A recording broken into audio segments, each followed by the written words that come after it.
Good morning. We don't say good morning enough. A lot of our listeners, a lot of our listeners are like commute hours and like listen when we first drop, which is midnight.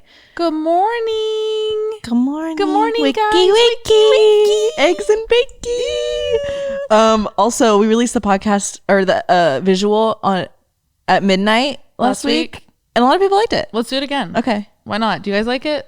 I don't know why we didn't in the first place. Yeah. I think we were just like testing because I know like in the beginning we were kind of like just seeing YouTube what other people shit, did. yeah. And a lot of people were like releasing visual a few hours after audio, but we tried like I feel like it doesn't make a difference. So let's just do it both at the same time. Okay. Why not? It's also easier for us than we like just do it all at the same time, like scheduled to post all at the same time. Anyway, hello guys. Welcome back to Oddvice. Hi. New episode this week. I'm Alex. I'm Kristen. And this is Oddvice Podcast.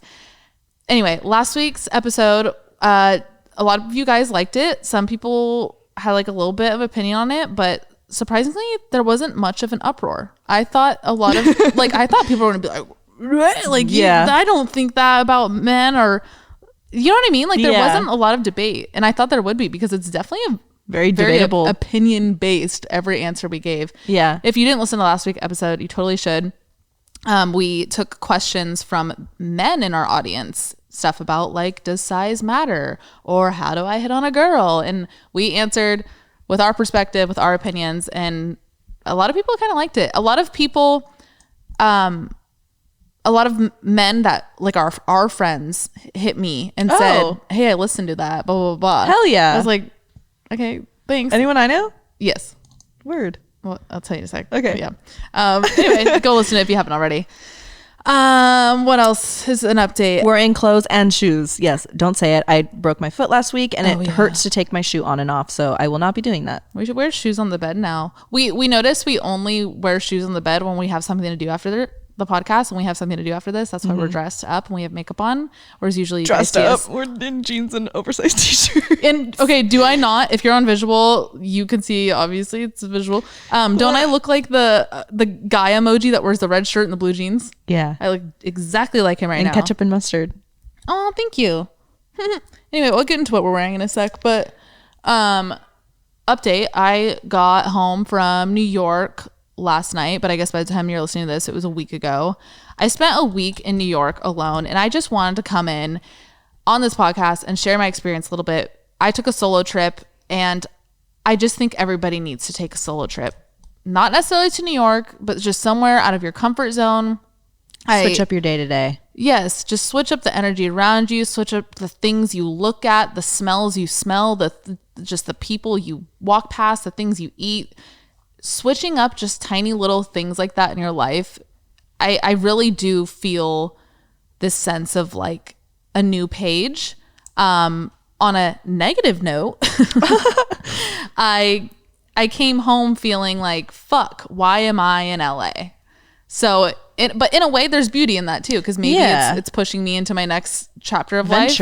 Right, which Alex and I have been talking lately, how we both kind of want to move to New York. I literally say less. I've been looking at apartments. Yeah, I think we will. Our lease is up in May. Is it for sure May? Yeah, because it's 6 months. What? Is her lease up? Do we need to move out? No, it's a year and a half. So is it March? We got to figure it out. After 6 months after November. November, December, January, February, March, April, May. Perfect. So yeah, our lease is up in May, and we're kind of just like, let's switch it up. Alex and I would love to. We're so alike in the sense where we love constant change, constant stimulation. Stimulation in the simulation. I mean, that's quite literally what it is. So yeah, we're kind of thinking about moving. I noticed, you know what? I texted it to Alex and Leanna, and I feel like it was a perfect description of what I feel like New York is. I was just updating my trip, expressing how I felt about the trip. And the people in New York are just one of a kind. I feel like a lot of people say people in New York are mean or stuck up or cold. And I don't really see it like that. I think it could come off like that because in other places, people are nice to you, but it's not genuine. They're just being nice to like fake nice. Exactly. And in New York, people, it's not that they hate you or they don't want to talk to you. They're just like, I'm not going to waste either of our time being like, hey, how are you? Da-da-da. Like we've said on this podcast before, some people use how are you as just a filler. Right. And it's just like, fuck that shit. So this is how I described it. The walking, the culture, the people, the food, it's insane. Everything is so unique because if you're not, you won't survive as a business. I was referring to like restaurants and businesses. The cutthroat standard to be unique reflects onto the people, which is so cool to be around. Nobody cares about you or what you're doing or where you're going. People just do what they want and mind their own business. And like, I do feel like reading that back, like that can sound negative, but I just, no, I mean, it's so great. Especially in LA where like everyone cares what you're doing. And like, you have to put on this front that you're like constantly working on your business or constantly doing something. It's so refreshing for there to be a place where like you could literally put your head down and do you, and you're not distracted. You're not held up to this crazy standard of like a LA society. Like, are you doing enough? Like, exactly. It's really refreshing. I even felt like that when I was there, like talking to the people I met, they were like, there was no like, so what do you do? Oh, da-da-da. Like, sure, that question did come up sometimes, but it comes up all the time in LA. That's all people talk about in LA is like, oh, what do you do? Connections, who do you know? networking. Who do you know? And there's beauty in that. And that is everywhere. That's in every industry. And that is a part of success in business. You can't deny it. It's just, it comes with the people who unfortunately, it's a big part of LA where it's like, they're asking so that they can be like, what can I get from you? It's personal benefit. Exactly. It's not because they're actually interested in what you do for a living. Perfectly said. And I just noticed it wasn't like that, at least with the people I was around. I'm sure you can find the bad in everywhere you go and you can find the good in everywhere you go. Yeah. But I know at least in our circle, which is pretty big here in LA, because LA is like so weirdly small at the same time. Everyone knows everyone here. Everyone is saying that LA is just like lost its luster and just like, I don't know. So I'm kind of over it. I think we're going to be out of here. That doesn't mean anything with the podcast. No. We can pick up and move to anywhere if we wanted to. Right. And it's still, nothing is set in stone. I just got back last night. Like we're just talking, like it's just kind of like a what if, but yeah, that was my experience. I went alone. I stayed in Brooklyn alone for the first 3 days. My second day I saw Liza because she was in New Jersey finishing a project, and she was like, I'll just take a car over to see you. It was one of those moments where it was so meant to be, because Liza and I had been trying to plan a trip to New York for like months now, because she was out there for hella long for a minute.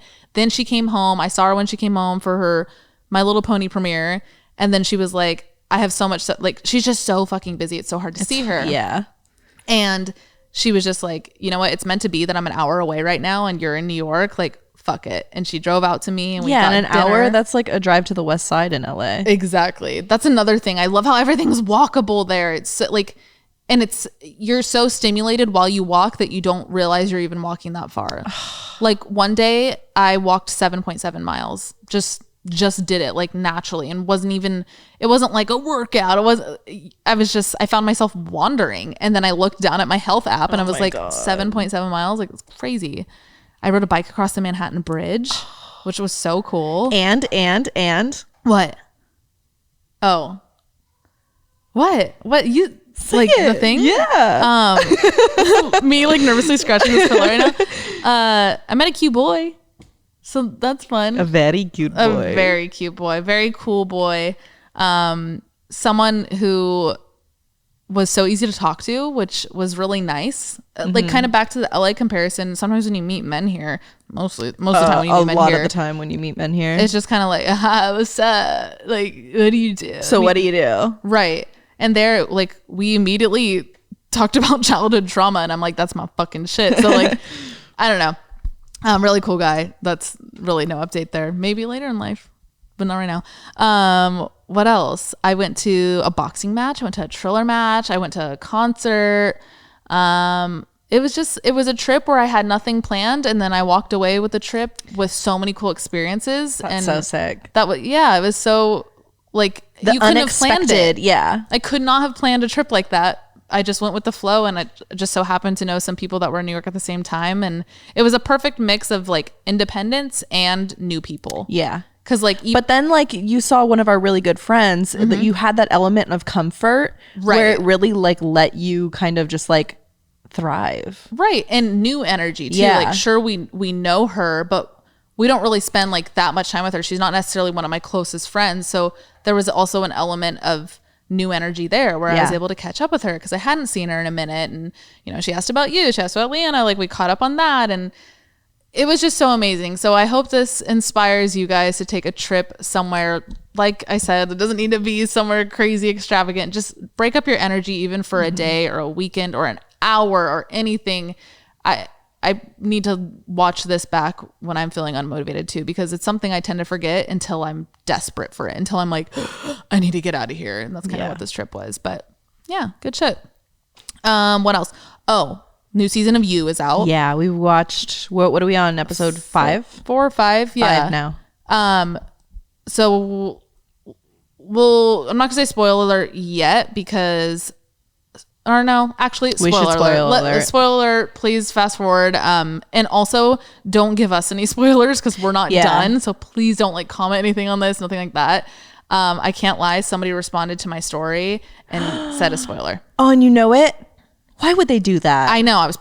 I was so mad. I read so fast too. That's the thing. I didn't even fully open it, and like I saw keywords, my brain picked them out in the message, and I was like, fuck. So I like got out of it.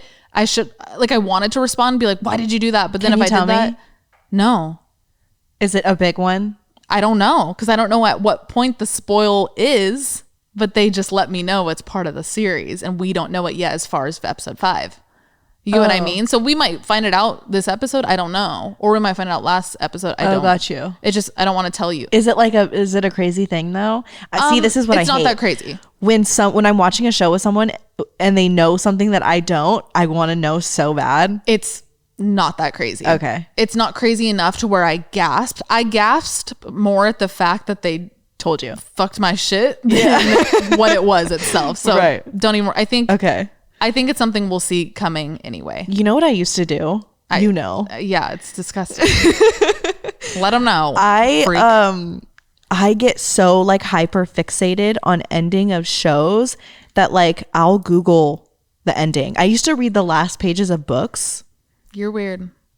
Does anyone do that? No, you're not alone. I know so many people do that. Because I've like actively tried to like stop doing that. I haven't done it. You're so brave. Yes. No, really though, because then I would stop. Like I've only finished one show in my whole life.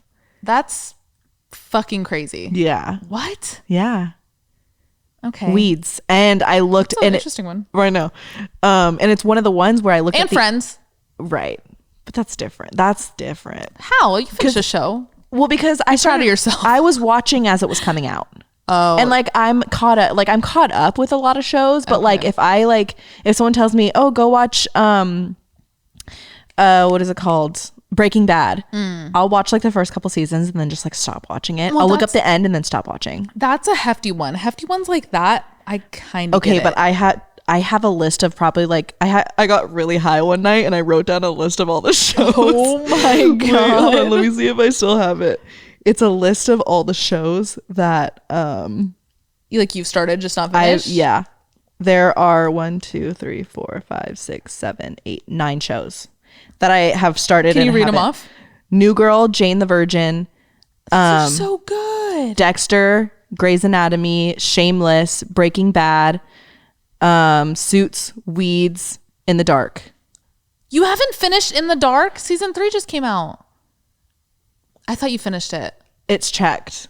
Oh, great. Perfect.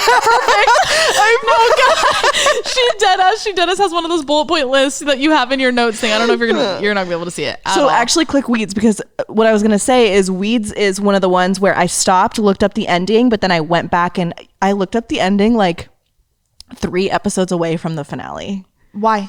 I don't know. It's a weird thing. I don't know what it is. Did your parents do this? No. This is a traumatic event. No, it's just like, I don't want it to end. So it just like never ends for me. But you know the ending. So it did end. Yeah, but I don't get experience. Oh, wait. I have to add another one to this. What? Scandal. Oh, yeah. Leanna got me into Scandal, and I only got into like a season 4. So I have to finish. I'm one of those people, when I binge something, it's like it's a project now. It is a project to finish this show that I'm binging, that I actually will stay up and not sleep, because I know, okay, I need to finish this before tomorrow. You know what's crazy is like, I look at everything in my life like that. I'm such like a checklist person. Like ultimatum for yourself. I have to finish shit. Right. Shows are that, maybe it's just like that, what I was talking about earlier, like that thrill that you get when you just like leave something undone. Yeah. And like, right. Who the fuck knows? It's literally just like shows. I would like to hear if any of you guys. And you know what? This is what's daunting, is that this is hours of work. Oh yeah, like that's unfinished. Yes, that makes me itchy. Yeah, that's crazy. Wait, also hold on. We told people spoiler alert, so let's do our spoilers, because they're probably trying to find where we go. Like, sorry guys. So yeah, we're episode 5. So what's happened so far? She opened the bakery, killed the neighbor. Then we were so shocked by the neighbor thing. Yeah, we thought she was gonna be like a Natalie, right? Yeah, her name? We thought she was gonna be like a major character. Right. I was very surprised with that. Then they killed he killed him. He ended up killing himself. Gil was his name. Yeah, the other neighbor. Right. Definitely didn't see that coming at the beginning of that episode. I'm sure you guys noticed if you watched it. If not, you're getting a spoiler right now. We're so sorry. There was a suicide warning thing. I love that they like leave the number and like the website too. I think that's so smart. Yeah. And we were like, oh my God, I bet it's gonna be the husband, Natalie's husband. And we were so surprised that it was Gil. Yeah. I asked people on Instagram if they've watched it and if they've liked it. Majority did say they liked it. I think it was over like 70% liked the show. But some responses, which I obviously need to stop reading because people are sending me fucking spoilers. Yeah. Were saying how they didn't like how they went into like the COVID part of things. Yeah. I'm seeing a lot of shit right now where people are like, I'm cool. I think a lot of shows are feeling the need to address it, and I'm seeing a lot of I can get behind, but I'm also like, I'm okay if shows don't acknowledge that we're in a pandemic. Like that was the one thing we had the whole pandemic that let us escape, and now like you're seeing people with masks, and they heavily talk about the vaccine in the show, and like it's a huge like plot stance. Point. Yeah, they took a stance, but you know, it is Netflix. Like Netflix is very what's the word, impressionable. Yeah, so like I'm sure there was intention there with like trying to push the vax. I don't know.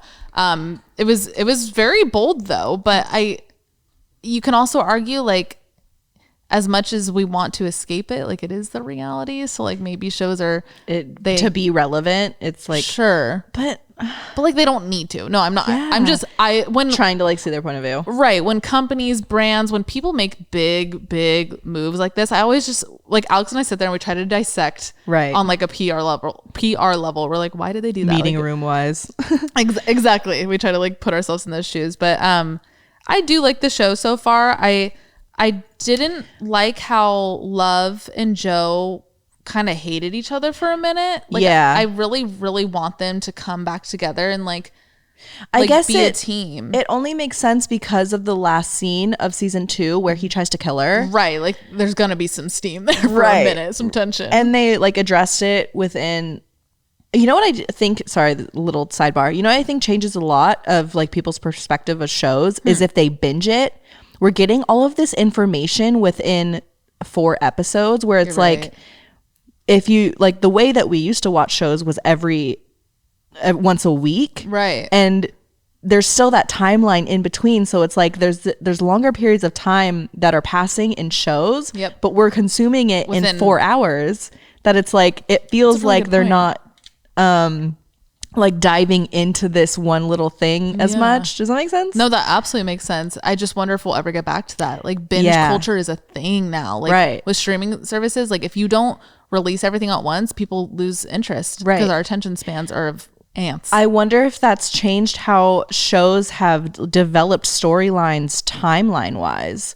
Like how quickly they like hit with these like big things that happen in the shows. Like it has to have changed some because we're not watching them as far apart. I'm just trying to think. No, absolutely. I'm just trying to think if I can think of any. But honestly, it's kind of still the same right now. I mean, I wonder if there's going to be a shift that we can like see. It'd be cool if they did like a show that was a week of that person's life and you got to watch like a daily vlog almost. That'd be sick. Netflix, cut me a check. Let's stop doing spoilers though. I feel bad. Okay. So no spoilers, but still giving opinions on the show. I do like it. I'd say so far I'm like a 7 out of 10 right now. I'm not as hooked as I was. I'll say that. I'm not like as like dialed in as I was the first 2 seasons. I think we're just kind of desensitized to the behavior of them. Yeah. You know what I mean? Like it's not as dramatic because we know what they're capable of. Exactly. Like it's not crazy that, you know, the things they do. No, again, no more spoilers. Sorry. It's not as crazy because you're just like, well, duh, they're literally fucking psycho. So that could be why we're just not as like shocked by it. But I still respect the writing. I think the acting's great. Oh yeah, no, it's a great show. I think we were saying like she's gonna be one of the like biggest female actors of our time. I think she's so great. I think she's like her face in horror things and scary things is so good. There's something so like readable about her emotion, like in Haunting a Hill House and Bly Manor and all that. I love her to death. And then obviously Penn Badgley is amazing, sexy as fuck. And amazing. Yeah, there's that. Anyway, that's how we feel about that. Let's get into it. We have a lot to talk about. Before that, what we're wearing. I'm wearing a Lord shirt, jeans from Urban, yellow Converse. And I'm wearing my Jordans and my cow socks. These are from Garage. And then I got this from a gas station. And then this is a ASOS fuzzy hat. Cute. I almost wore a sweatsuit that matched your hat, but then I figured I'm going to sweat through it. Sweat rings on a fuzzy outfit. Let's do Song of the Day. Mine is, we haven't really talked about this, but Adele dropped a new song for her I haven't listened. I like Adele too. I was in New York. Seriously? I was just on another wavelength. Seriously, I didn't. Oh my God, you have to listen. So she's gonna drop her album. I don't know, how old is she? 30 or 31? I think 30. 30. So it's obviously gonna be titled 30. The song is called Easy on Me. It's really good. It's gonna be about her divorce. Fuck yeah! So it's gonna be. It's gonna be good. And like 30. I mean, I know we don't necessarily know by that's experience, a big but like that's landmark, right? Like even when like Monica talked about it, she was saying like it was this big like realization. Like shit, that's fucking dope. I'll listen to it. Whoa, what? I just made the connection. Monica and Adele are the same age. Oh my God, that doesn't track sit right with me. No, they're not. No, not on my watch. My song of the day is going to be off Alessia Cara's new album. I'm gonna do "I Miss You, Don't Call Me." She's such a great writer. One of my favorite artists. So underrated. Alessia Cara and Jessie J are two very underrated artists for me that I feel like I'm like I want to shake people and be like they're so good. Like how do you not see that? And they do have their cult base, but they don't like blow up. Like I feel like they could blow up with like fucking Ariana Grande. Like they're both so good. Yeah. Oh, it breaks my heart. Anyway, before we get into things, we're going to take a quick break for our sponsors. So our sponsor for today is Nutrafol. You guys have heard us talk about them before, and they target so much more than just hair loss. They target everything that causes hair loss, which can be stress, metabolism, nutrients, hormones, and I feel like that's really powerful. Right. And I've been using it, and I feel like my hair, like my fallout has gotten less and less. And I've talked about this before, like fallout's a big thing for me. Right. And I've had like so much body to my hair. I've been loving it. And it feels good. And what's cool is you can take their hair wellness quiz, and then they send you like a personalized formula, because obviously everyone's hair is different and we all need different things. So that's a cool little feature that they have. Also, I don't know about you guys, but whenever I take a vitamin and I forget, I'm always like, oh, I forgot. And then you're just like backslide. Right. And you're like, I should just probably not even take it anymore. But you don't have to worry about with them. You never run out. You never miss a dose because you have monthly deliveries that just come to your doorstep. You can grow thicker, healthier hair and support our show by going to Nutrafol.com and entering the promo code Oddvice to save $15 off your first month subscription. This is their best offer anywhere, and it is the only available for U.S. customers for a limited time. Plus free shipping on every order. Get $15 off at Nutrafol.com, spelled Nutrafol.com with promo code Oddvice. Thanks, Nutrafol. Today as you could probably tell by the title, we're talking about imposter syndrome. So you're looking at a new student. Woo, student. So I started this thing called Coursera. It's by Google, and it's for professional certificates. And I was literally sitting on my ass this weekend compared to you're out in New York, literally loving life. I was sitting on my ass this weekend, and I was just like, what am I doing right now because first of all, it's not just one day that I had been doing this. I've been sitting on my ass for the past fucking... Well, your foot's been hurt. Right. It's okay. But I literally don't go outside. I haven't walked around. Like, right. it really like fucked me up this past week. No, guys, we sit on our ass so much. It's like, it's concerning for our gluteus maximus. And like working from home, like working on my lap, they got me a laptop. So I'm literally just like laying on my couch with my laptop on my lap with a broken foot. Can't even get up to play with my dog. Like, right. It really took a toll on me. So I'm sitting on my ass on the couch on a Saturday, and like Leanna's like just doing singing videos, and you're in New York, and I'm like, okay, what the fuck am I doing right now? So I signed myself up to get a professional certificate in UX design. And so UX is basically just like a step further of what I do on my day-to-day. So okay. I'm a graphic designer at my current job, and I design for web, but I don't know a lot of the programs or practices or terminology or like all of the like actual like industry terms, like technicals that I would have gotten going to like a 4-year university. Gotcha.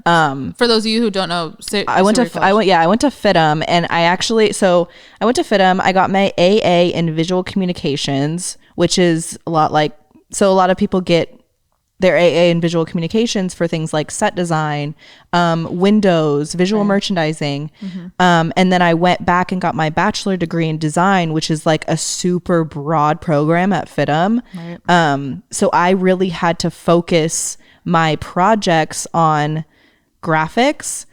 I've literally probably only taken like 2 or 3 graphics classes in my whole life. That's so crazy. I love that. It's crazy, but it made me think like I need to really appreciate where like the job that I landed. Right. Because saying that I've only taken like a couple graphics classes and then I have the job that I have, it's this weird like, how did I fucking get here? The epitome of imposter syndrome. Right. Yeah. And it kind of like validated my imposter syndrome. Like, how did I get to this? So I'm doing this Coursera program that Google has. It's like a 6-month program. I'm like actually so excited. I have like homework. I'm doing. We always talk about how we want to take tests. Alex and I love school. Yes, we're like, I have more tests. I have quizzes. I have tests. Can I like do them with you? Yes, We should see the scores I get. I don't know shit. You would know. The thing is like I don't know if they're easy because I know the general. I mean, I'm in the field, so like I know the general shit of it. I don't. But I feel a lot of it's very obvious. I'll try it. You'll try it. I'll try with you this weekend. So I'm doing that. I'm so proud of you. That's huge, dude. Thank you. I meant to tell you when I was in New York, a girl was telling me, she's like, yeah, I just started classes again the other day because I just felt, and she's our age. She's like, I just felt like there's no age to stop learning. And I meant to call you right there. Like you're doing it. And yes. Like, it is a weird thing for people who are quote older than the college age to go back to school. It could be a pride thing that comes in, and I'm really proud of you for doing it. Yeah, I know I've always wanted to go back to school, whether that be like getting my master's in something else or even just like taking random classes here and there. I never thought it'd be this quick, and like I mean, Coursera is, here I am like not giving it enough credit. Like it's a program that Google has, and it's for a certificate. Like it's not, I'm not getting a degree in something else, but I mean, you're getting a credential. Yeah. And I'm just like, at the end of the day, I'm getting the knowledge that I feel like I should have had to get the job that I have now. And as credible as you still are for your job, clearly, even if you weren't doing this course, I am glad you're doing something that will possibly help your self-esteem. Right. You know? And you are like, back to imposter syndrome, like you are obviously qualified enough to be doing what you're doing. Yeah. But okay, so I went through this like thing in my head. We always talk about like fake it till you make it. Right. And I wrote down like, what happens if you fake it till you make it enough to where you get to where you want to be, but you don't have what you actually need to move farther? Like I got to the point where like I was worried that if I were to ever apply to a different job and like I'm not going to get lucky twice. Is it luck though? You're also just really good at what you do. Yeah. I'm just being devil's advocate. But it's just here. like, yeah, no, for sure. But it's just like, this is literally imposter syndrome working to its core. Yes. I'm a literally walking and breathing example of imposter syndrome. I totally get it. I think when we were talking about it earlier about what we're going to talk about today, it's a big thing that I think a lot of people obviously experience, period, but a lot of our generation experience, because we kind of like, our parents, again, generally speaking, have really pushed into us, you need to go to school, you need to like earn your way up in a company. Like that was something my mom said to me. It wasn't so much school, but she was like, you need to get a job and work your way up in the company. Yeah. And we, that was pushed on us so much, and a lot of our generation has found, for lack of a better word, loopholes and shortcuts to get these incredible opportunities with half of the work. And I think a lot of us are like, oh fuck, like I'm not supposed to, this isn't how it's supposed to happen. And we call it luck, and then we keep thinking that our luck's going to be stripped from us tomorrow, but maybe it's not luck. Maybe it's just the like way it works now. But I get it. I mean, I'm the same way even with the job I'm in right now. Big imposter syndrome, because I know so many creators that have, they've done this since they were in high school. They've been making videos forever. Like the one I think of specifically is Adeline Morn. I know she's like, she talks about all the time, like she's been doing this shit since high school. Like she's always been like, I want to be a creator, and she's worked so hard for it, all this stuff. And you hear this and you're like, that's not my experience. No, I fell into it. So back to the luck thing, it was kind of luck for me. But then like you always tell me, you're like, no, Kristen, like, you might have fallen into a lucky situation, but you're the one keeping up with it. And, you and I have started this podcast, and there's credibility in that. It's, this is one of those podcast episodes where we're not going to walk away with an answer for you guys. We're just going to let you know you're not alone. And that's okay. So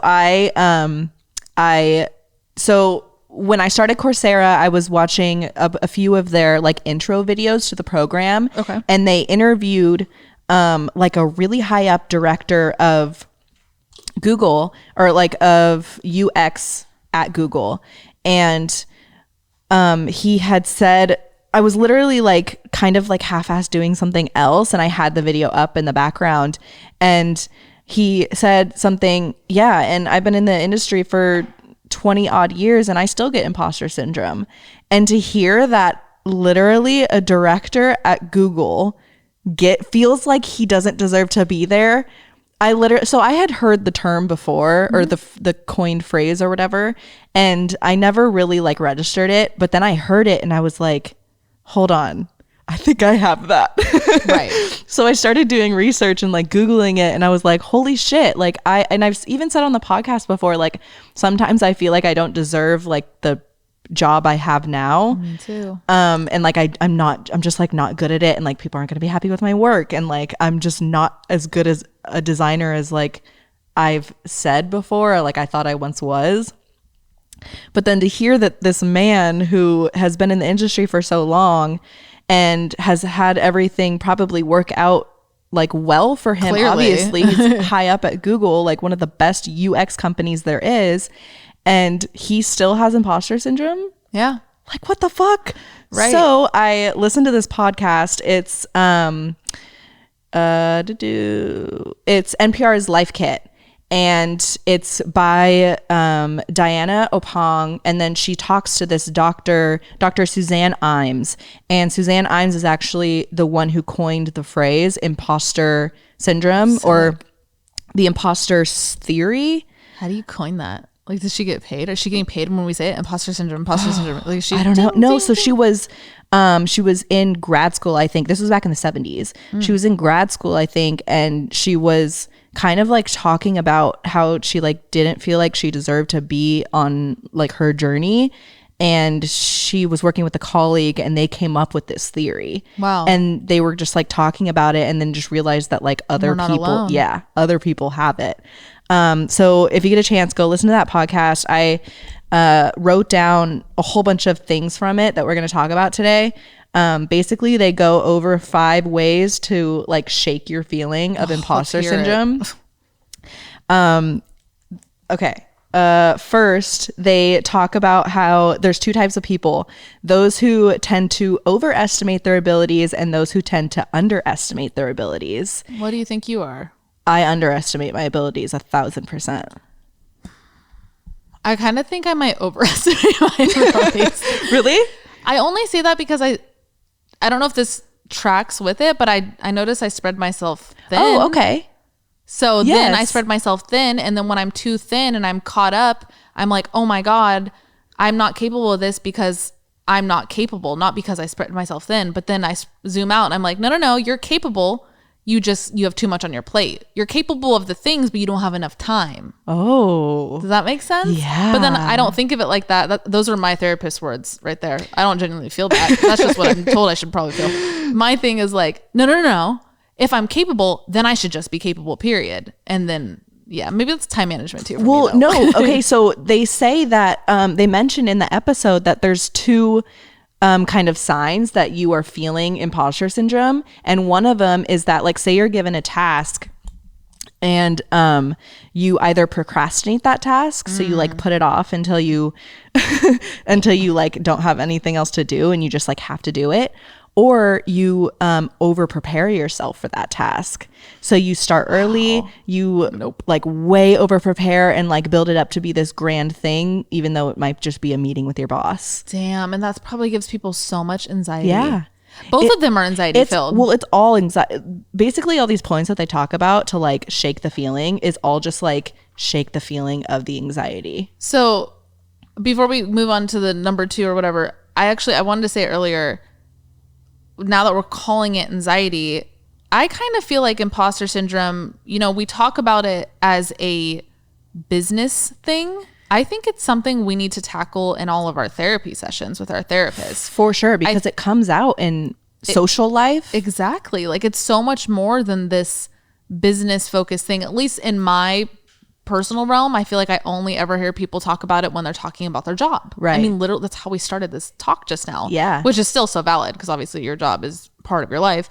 But I think it needs to be talked about on a psychological level more. For sure. And like, think about like when you're, specifically at a party in LA and you're like, why am I at this party? Me all the time. Yeah. Me all the time. But it's like, you were invited. That's why. It roots back to self-esteem. Mm-hmm. A lot of it, even where things about your job where you're like, I don't know, Kristen, I've said like, you are so good. Like, you have to believe that you are so good and you are clearly so qualified. Like, it does come back to self-esteem. And part of imposter syndrome for me is like thinking that people are just being nice. I feel that. And people are just like trying to save my feelings. Well, if we move to New York, we don't have to worry about that. Done. Sign me as on the lease. But like another thing for imposter syndrome is, for me, hold on, I wrote it down, is the fear that someone's going to find out that I don't belong here. So like I work with a lot of people who are like, and the thing is like, I'm about to talk about these people, but they probably have this too. 100%. but they are just like so far along in their careers. They've been in the industry for 10 plus years. I'm fairly new. I've only been here for like 2 years. And I work with these people and it's so intimidating. Yeah. And I'm so like afraid that they're going to find out. They're going to one day literally like a light bulb is going to go off in their head and they're going to be like, hold on, why does Alex work here? They would have done that already. I know that, but it's literally just like this daunting feeling. Like doom. Yes. Wow. Like this impending doom that I'm just one day going to be like, hold on, she doesn't deserve to be here. Fuck. It's crazy. And like to see all this, I'm probably like really hyped about this because I have felt all of these things for a really long time. But you didn't know why. I didn't know what it was. You should start therapy. I know. No, I know. But it's crazy that this is like an actual like specific, like I know you're saying it goes beyond the workplace, but like specifically with work, because I feel like I'm generally like a confident person when we're like out with our friends and when we're doing these shit. It's literally just my place of work where I'm like, I don't deserve this. Right. Low self-esteem, if you have it, doesn't mean you have it in every degree. Right. Like I'm confident in so many things and so not confident in other things. You're not one of those things. You're not one or the other is what I'm trying to say. No, that's really hard. I mean, you got to find what's going to validate you. Right. And you do want to find that within ultimately, obviously. But I think something that could also help is, my mom has told me this before, like ask your boss for a review. You can ask for that feedback because as much as, yes, we shouldn't find validation in others, especially in a workplace though, when like your validation actually is like how you get paid. Right. Like you finishing an email is how you keep your job. Yes. So maybe if you're ever feeling iffy, like ask, hey, like, can I actually just, because I feel like you have like a friendship with your, totally. Your people. You could be like, hey, so-and-so, like straight up, like, how did you feel about that? Like just on like a general design aspect, how did you feel about this email? And they would love to sit and talk to you. I feel like that could be a good tactic for you. That's terrible. Like I'm literally shaking in my boots. In your boots, you're wearing Jordans. That's terrifying. Yeah. Well, but like therapy is going to be more terrifying. You're going to have to do a lot more scary things. So you just got to get used to it, girly. Put on your big girl boots. Yeah. But your point about validation, one of their like steps to shaking the feeling is, and this is what I wrote, connect with another person or your support system. And I wrote in parentheses in all caps, where I'm at now. Because I was gonna talk to you about it. Wait. Imagine somebody finding your notes. They don't know you have a podcast though. They just think you're this psycho that writes down their thoughts.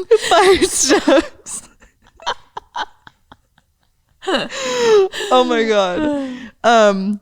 Okay, but so you're here now. Yes, I'm right here now. And connecting with people and acknowledging that like other people have this, because I literally didn't, before today, I didn't realize that this was a fucking thing. That's crazy. Yeah. I mean, like I said, I've heard the phrase before, but I didn't realize the depth of it. And I probably heard it years ago when I didn't have it. Right. But a tip is to connect with someone and just literally just express yourself about what you're feeling, because chances are that they've have it or have had it too. Yep. And literally treat it like it's anxiety and kind of state like, because a lot of it, especially for me, comes up when, I mean, I've even talked to you about it. Like I'm anxious for this big meeting where I have to present my work to literally the head of my department. She works for a really reputable brand too, guys. Like, can't stress that enough. Yeah, it's a really big fucking brand. And I literally show my work to the director of all of e-commerce of this brand. And crazy. The amount of times that I said like, Kristen, I have a big meeting today and like I'm really nervous. A big thing that you could do is like literally tell a friend that you're nervous about this meeting, and for your friend, like a good way to tell your friend to help you out with this anxiety is to just say, I hear you. I'm going to be here for you when you're outside of this meeting.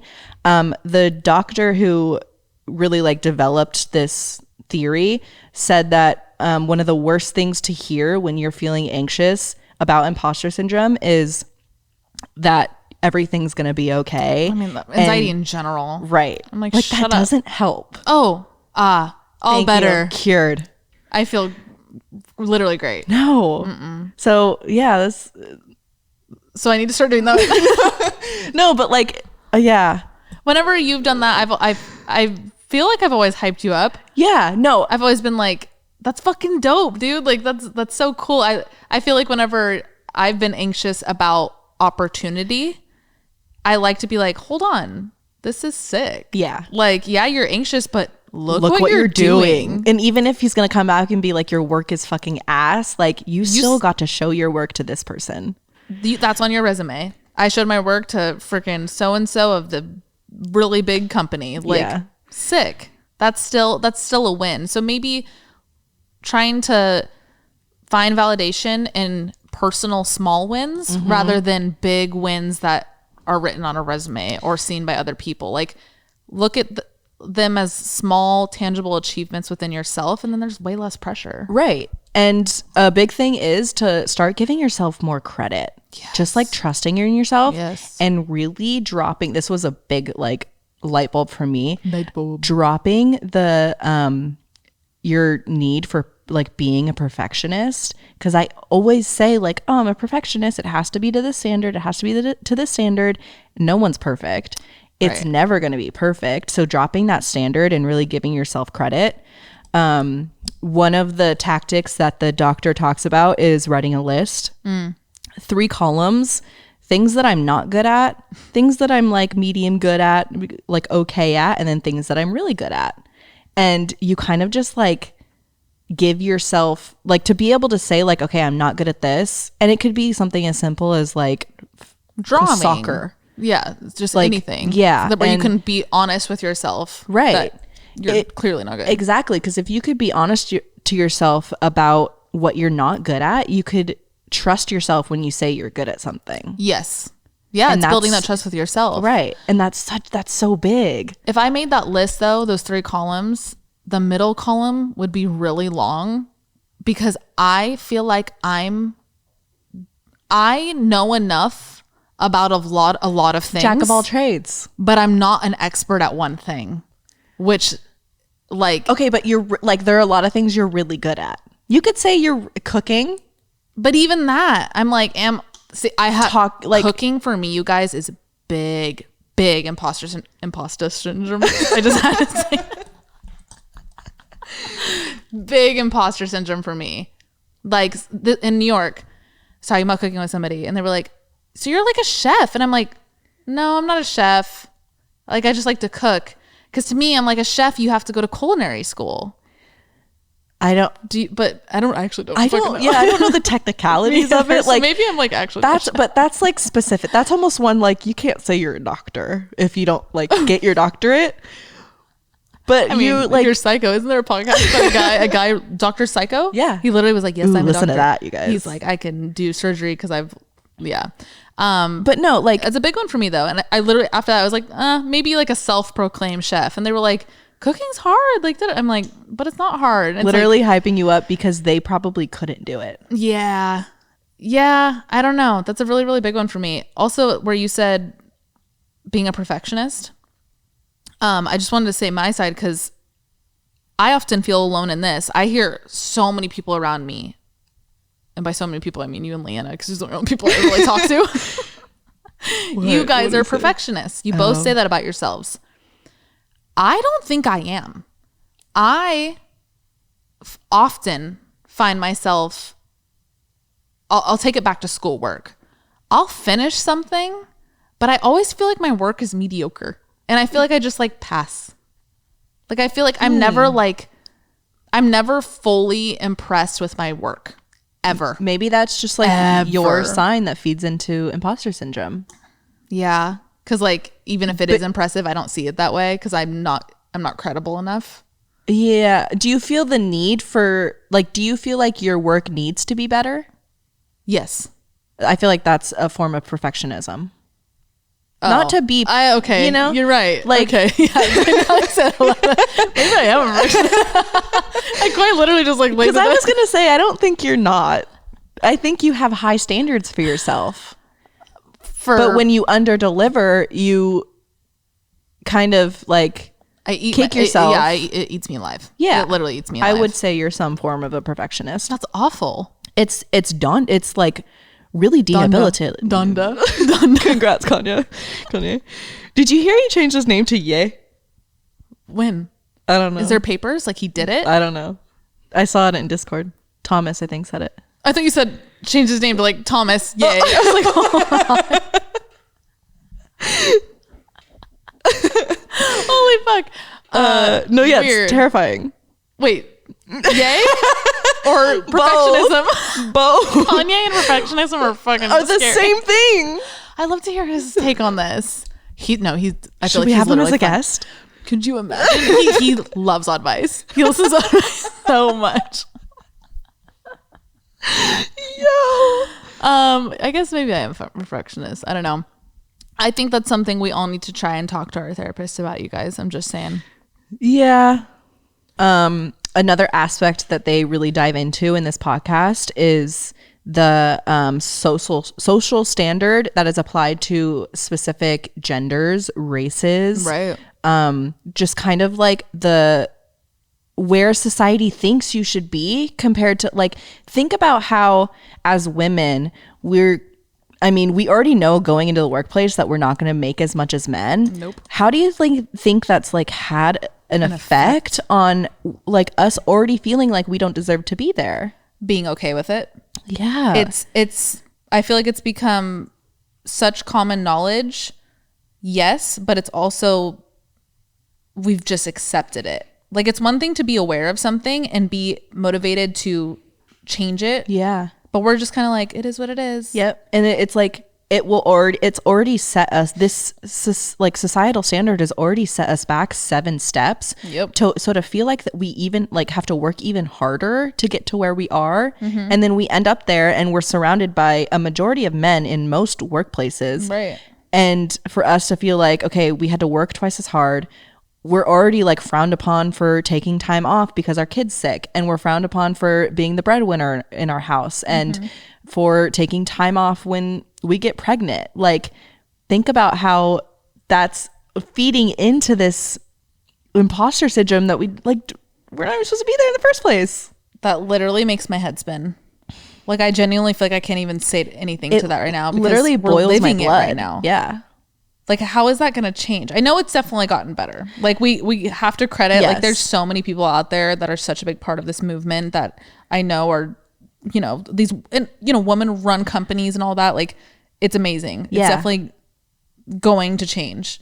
But then it's still also so much there. And like, how do you think yes, society is shifting right now, but we're still gonna feel it. It's gonna be something our kids are gonna be able to live Yeah. fruitfully and whatnot within that new mindset, but we're not. But just like, think if you like step into a meeting with a brand deal and it's all men, and like, you really just have to fucking prove yourself to be there. Right. There was I did a thing with Honda, and everybody on the campaign was a guy, and I was the girl, and part of me was like, this is fucking badass, like I'm the girl, but then I was also like, I feel like they're all looking at me as like. And weren't you getting like hella comments like they like sexualizing it? Yes, that was another really big thing. Oh my god, that's a full other thing. Like, the things women do, like, once we do reach that level of success that we, our ancestors and generations before us as women didn't, it's still somehow sexualized. Yeah. Like, teachers, sexualized. CEO's desk assistant comes in, sexualized. Like, I mean, think about like how even like fucking Carl's Jr. commercials where eating a burger and sitting on a car, she's literally in her bra, naked in her bra and underwear, sexualizing eating a burger. Yep. Everything we do is sexualized. Everything we do is sexualized. So then I think it makes us timid, because obviously we don't always want to be sexualized. Earth to men, women don't always want to be sexualized. It's a crazy thing you'd never imagine, right? And then like, we're timid to go do that. Or like, say, back to the thing where I'm saying maybe asking your boss for a review. Maybe some women don't want to do that if your boss is a man. Yeah. It might be uncomfortable. Like, maybe he already gives you this weird attention because you're a woman and you wear a certain length skirt. Right. And you're afraid to ask how you're doing because he's going to think that you want something more. Exactly. Or, oh, you want this? Then, okay, if you want this, you have to do this for me. Like that's a fucking thing. And then that also leads into them feeling like a fraud because they're like, damn, am I only here because he thinks I'm hot? Yep. Okay. Holy shit, right? This is fucked up. It's fucked up. So as women, and honestly, not even going to just tailor to women because I know a lot of men still very much experience this. As women, men, whoever, I think we got to bring this up to our therapist. I know I already said it, but I do think this is something, obviously on a societal level, like we said, it's not necessarily going to fully be fixed in our lifetime. So just kind of taking a tackle on your personal case of imposter syndrome and dealing with it how you can. It can't be cured, but one thing they said is it can't be cured, but you can manage it. You can personally manage it in your own way. They said a lot of it's like a rash. If you kind of a big part is just acknowledging that you have it when you do, because a lot of mine, it is like specific times. Like I said, it's before a meeting or when I'm about to turn in this big project, I get like this spark of imposter syndrome, and a good way to manage it is to like go for a run or just kind of like things. That's why I said earlier, things that kind of just help you with anxiety in general, because it is a form of anxiety. Good point. Very good point. I did a thing, I learned about it in school at FITM, power posing. It was a big TED talk that went around like in like 2013, 2014. I feel like every FITM professor like drilled it in us. And it's pretty much the thought of like before something, a meeting or whatever, doing these poses where you just like really open your chest and stretch your body and take these big deep breaths and look in the mirror. It could be a form of affirmation as well. Doing that before, I have taken that since college and I still do it today. Even like if I'm walking somewhere and I'm really nervous for something, I'll do this certain breath work, or I'll like, I keep doing it right now, but like I do this thing where I like open my chest really, really big, and that really helps kind of calm me down. So just finding whatever calms you down. I think kind of what you're saying earlier, just announcing to a friend that you're nervous. Yep. Even if they don't say anything at all, why do you think that calms us down? Because it totally calms me down. Just like acknowledging it. Almost what I visualize. You guys know I'm a very visual person. What I visualize is that feeling when I speak it. It's getting out of you. It's leaving me. Yep. So when I say it to you, it's no longer just like pent up inside of me, and then maybe it's just like wished away. That makes sense. So it just kind of like it's a release. It's off your shoulders. One of the last points I have on this is like something that I feel like can help, and something I need to do more, is celebrating your successes. Like, we both have really cool jobs. I'm like so good for my job. I know you're so good for your job, and we both do really cool things in our jobs. And I think we need to celebrate them more. And I think that'll help us be more proud of what we do, therefore more confidence, and it'll just snowball into positivity and what we feel towards our job. So I think maybe going forward, like when you have those hefty meetings, let's go get in and out afterwards. I was just gonna say, why don't we just like next time you get like a really cool brand deal, and then next time I have a really big project, let's just like celebrate. Even if it's like something so small, it doesn't need to be extravagant. I say that because knowing me, if you tell me I'm gonna celebrate something, I'm gonna be like, let's go out. Well, I was gonna say, let's go get a glass of champagne somewhere. Perfect. We both absolutely hate champagne, but let's do it. We don't. I know, we drink so much champagne the other weekend, you guys. It was a fucking shit show. Oh my god, that weekend was, but it was fun and it was good. That weekend was fuck that weekend. Anyway, celebrating, and I love that. I think everybody needs to do that. It doesn't even need to be those big moments. I think maybe also the low moments where you don't even feel like there's anything to celebrate. Still try and find that thing, because there's still something. This can be translated into life too. Yeah. If you're having a shit day, you still got out of bed. You still, did the laundry that's been sitting in your corner. Like those little tiny things, if we celebrate them, I think we'll just kind of walk a little bit lighter. Mm-hmm. No, you're not wrong. Let's start celebrating. Should we celebrate tonight? Okay, I feel like now we're gonna be like everything. We're gonna be like every single night after every podcast. We should though. We don't like, get you guys. Theoretically, I had big imposter syndrome even talking about this on the podcast. I'm like, who the fuck am I? Like NPR she had the actual person who coined the fucking phrase and developed the theory on her podcast, and I'm sitting here talking about it. Like, you should send this to her. Let's find her on Instagram and tag her. Okay. I feel like she can actually see it. Let's go. Okay. Anyway, I'm proud of you for tackling this topic today, Alex. This topic was Alex's idea, and I just wanted to give you that credit because I know it was also, like you said, it was something that was hard for you to talk about. But I do think it's something everybody needs to hear. It's something I needed to hear. Even in my feedback, there was stuff I was saying that I was like, shit, I didn't realize I had it that bad either. I knew I had it, but I didn't know it was that bad. Right. So I'm going to talk about this with my therapist. I'll talk about it with one if I get one. You will get one. Yeah. You have to get one day. Does anyone want to be my therapist? Literally me. No. That's conflict of interest. Yeah. Yeah. Well, okay. And I already talked to you about everything. Yeah, but like therapy, like you talk about everything. Like therapy, you could even talk about me. If you got your thing, sure. I met a therapist this past week in New York, and we talked about. Of course you did. We literally we talked about like the different types of therapy, and I was telling him how I was an EMDR, and he was saying that there was like so many other ones, and some people like really disagree with EMDR and the credibility of it. And he was like, I don't mean to say that like not trying to change it or anything, but definitely like be open to other things. There's so many other different types of therapy. I forget the names, but he was explaining like the different parts of the lobe and like how there's different routes you can go to correct trauma, like from forward to back or back to forward. Like, oh my God, so interesting. So actually, when you were talking about the course thing, I was going to look like, do they have like psychology shit? Like, I don't know, but it's worth looking into. For sure. But the thing is, like, as much as I literally want to be a therapist, it's so much school.